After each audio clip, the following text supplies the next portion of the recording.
Let's answer a few of your questions.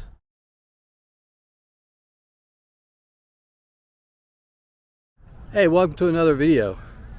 I thought I'd come out this morning and answer a few questions that I've had along the way. One would be, how do I back up my photos when I'm traveling? Well, I guess the answer is, I do, but I don't.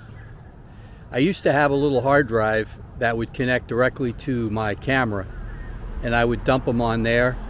But unfortunately, it's probably 10 years old now, and the adapters and the plugs that it works with don't match up with my latest camera body. And I don't have a laptop, and I don't travel with a laptop, so I don't back it up on there either. What I do is I take several memory cards and I swap them out every maybe day or two. If I take a lot of images in one day, then I'll switch to the next card. If I don't take that many, I might go 2 days. But depending on how long the trip is, I'll generally take along 6 or 7 memory cards and swap them out every couple of days so that I can't lose everything from my trip all on one card. So that's how I do it. Next question was, how come I don't talk about Pentax? I talk about the Pentax K1000 because that was my first camera, and I loved that camera. It taught me all about the exposure triangle, and then it got stolen. So I had a Pentax K2000 for a little while. They're film cameras, and I really enjoyed those cameras. The modern Pentax cameras, again, I have nothing against any brand. I don't care what brand you use. Anyone who watches my videos knows that I have been a Nikon shooter for 30 or 40 years now, since the film days in a Nikon F5. And so I speak about Nikon just because I'm more familiar with them. That's all. But whatever brand you use, I'm not against it. And I don't like just saying, well, Pentax is good, or Canon is good, or they all make good cameras. You know, it really depends on, like I talked about in my last video, what you use your camera for. I just prefer Nikon because I think they make really good lenses. And I say that, and then I have to giggle a little bit because I think that not my favorite, but the best lens that I own for the Nikon Z system is the Voigtlander 50 F2 Apo. I've stated that a few times as well. It's not the one I use the most, so I can't say it's my favorite. I'd still say the Nikon 24-120 f4 is my favorite lens for the Nikon Z system. But the Voigtlander F2 Apo is probably the best lens that I own on the Z system. And yet, you know, I'll never get rid of my Nikon 85-1.8. I love that lens. The 50-1.8, I use it. It's an excellent lens. I just prefer, I think that the Voigtlander is just maybe a hair better. But the Voigtlander is manual focus, and the Nikon is autofocus. So if I'm in a situation where I know I'm really going to need the autofocus, then I'll use the Nikon. Because I don't think the difference is that great, but there is a slight difference. I think the colors are a little bit better, just a hair better with the Voigtlander. And edge-to-edge sharpness is maybe a hair better with the Voigtlander. But if I don't speak about Canon, it's because I'm just not that familiar with it. If I don't speak about Pentax, I'm just not familiar with their cameras and their lens systems. So that's the only reason why. I have nothing against any of them. I know people get a little touchy about the brands they use and get loyal to them, and that's all well and good. But I'm not a person or a channel that's geared to really promote one brand over the other. It's just, I use Nikon, so I talk about them. That's all. Anyway, has my photography changed since I've been quote-unquote retired? I don't really consider myself retired. I still make these YouTube videos I still dabble in writing novels from time to time. It's true I don't have a 9-to-5 job anymore, but I haven't had a 9-to-5 job in a long time. I used to work on commission selling real estate, which there you could set your hours a little bit. I've had 9-to-5 jobs, but has it changed? Well, yeah, because I use my camera a whole lot more now. I have the time to do it. I've been very blessed in my life and my family, and it's been giving me this opportunity to be able to take advantage of it, and I try to. And I've mentioned in another video that in a lot of ways I use it for exercise, because I get up here and I walk this lake with my camera maybe 4 or 5 times a week. Doesn't mean I come away with a photo every time, because I certainly don't, but I do bring it out here. Another question is, has anything changed with my photography since becoming monetized on YouTube? Not really. The only difference is that recently I've now been starting to be approached to review products, which is a little bit of a surprise. So far I've agreed to do one. It's a lens, which I'll tell you about if it ever arrives. The US distributor of a lens company reached out and asked if I'd talk about it. So I said I would, and if it shows up and I do talk about it, I'll tell you that I got the lens given to me. I don't know whether I have to ship it back or not, but you know, I will tell you that right up front, that I didn't buy the lens. Any other times I've talked about a lens or a camera body, I've purchased them with my own money. Even my blue Shimoda bag, I didn't get the free yellow one. So yes, I buy all my stuff. So when I talk about it, it comes from me using my own money. This would be the first time, if I do it, where I didn't spend my money. And quite frankly, it's probably not a lens that I would have bought on my own, but maybe after I get it in my hands, I'll change my opinion. We'll see. Another question is, how do I come up with ideas for my videos? Well, I'm a writer. When I'm in a writing mode, what happens is I'll wake up in the middle of the night, whether it's to use the bathroom or I just wake up, and there'll be an idea in my head. And I'll do my best to keep that idea in my head so that when I wake up for the morning, I write it down. Long time ago, I used to have a recorder by my bed many years ago.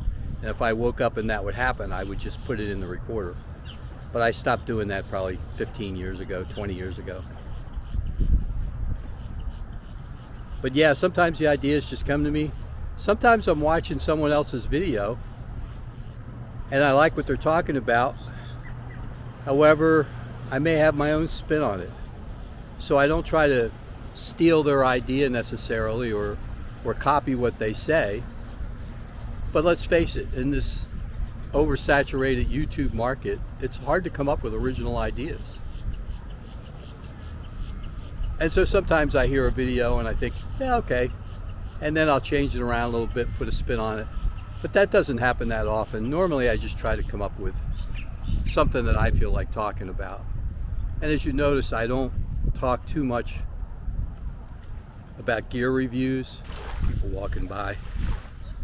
I don't like recording when people are walking past me. They give you the eye like, what are you doing? That's a disadvantage of recording out here by the lake.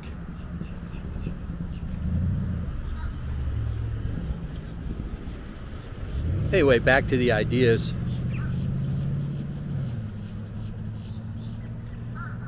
I don't do a lot of gear review things. I do them once in a while just because I know they'll get watches and maybe some subscribers. Honestly, that's why I do them.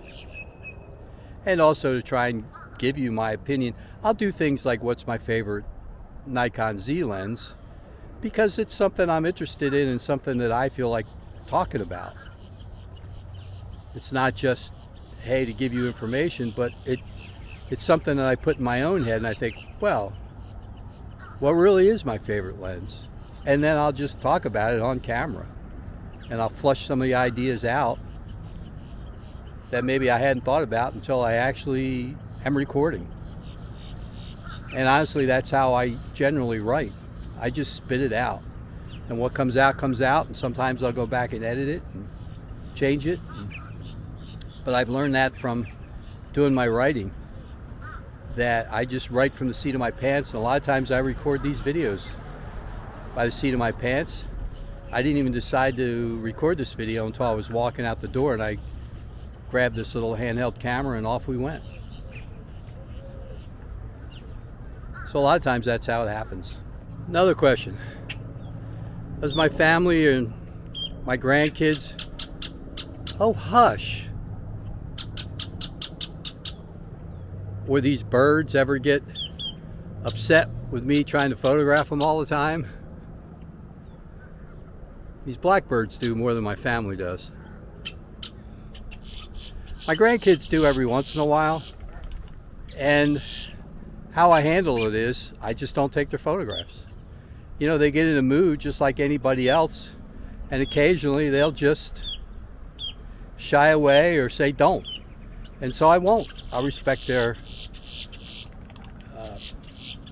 mood and what they want. Other times they want to pose, which is another issue. I learned from shooting sports. I used to shoot high school sports a lot, and in particular girls volleyball. And girls could be, I don't want you women mad at me, they could be a little temperamental. And you would find some that never wanted their photograph taken. They put their arms up, put their hands in front of their face, so I just wouldn't take their photos. You know, I respect it.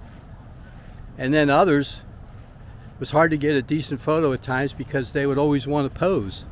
I don't want a pose picture. I want a candid picture, especially when they're playing. Now, if you're taking a team photo or something, that's different. But I'd rather take a candid photo.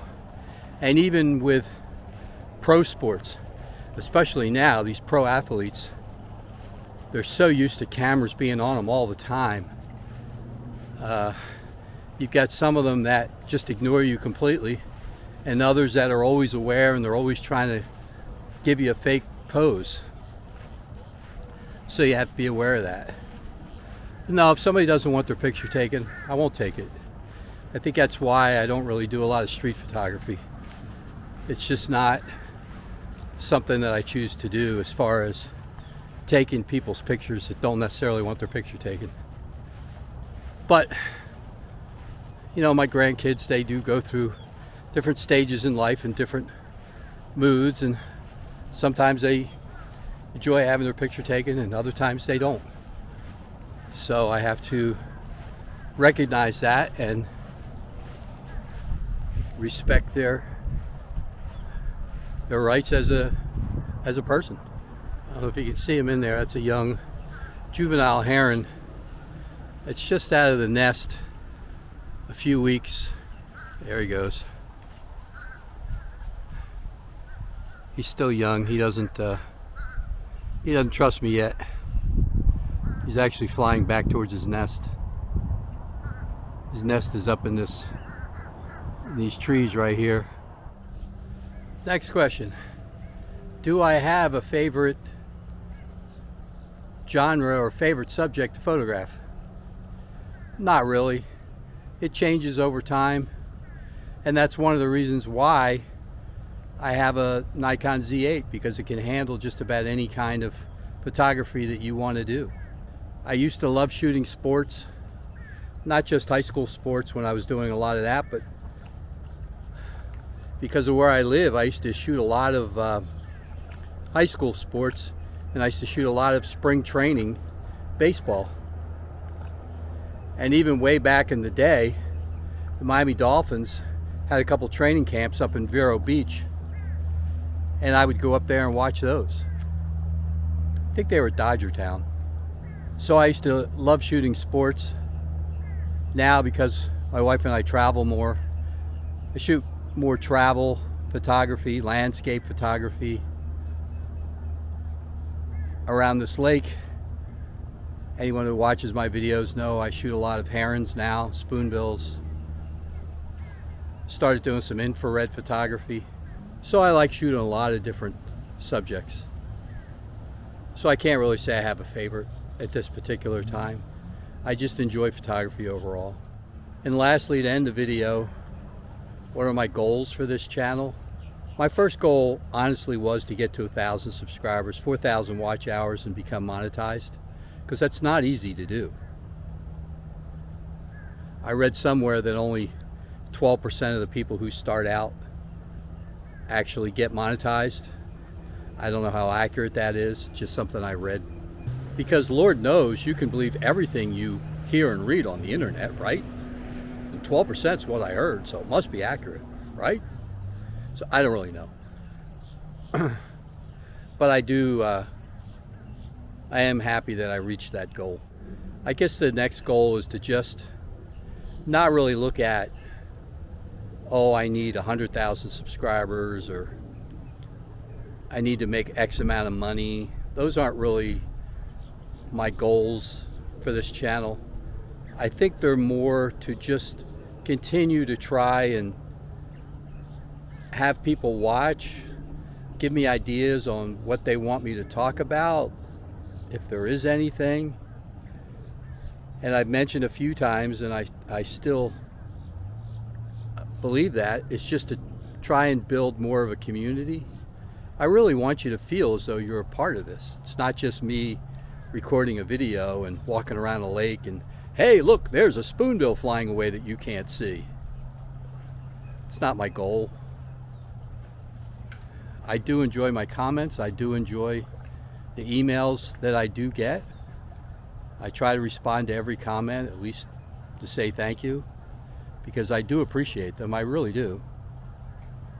I do appreciate the emails that I get. As far as the photo of the month,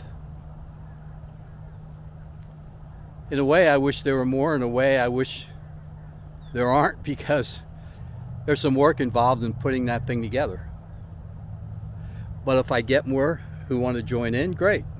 I would hope that one day we could get to a point where I can do a video of, here's what you've submitted, and just show all the photographs and not necessarily have to come up with anything else to talk about, but just, here's what you've submitted, congratulations, everybody take a look.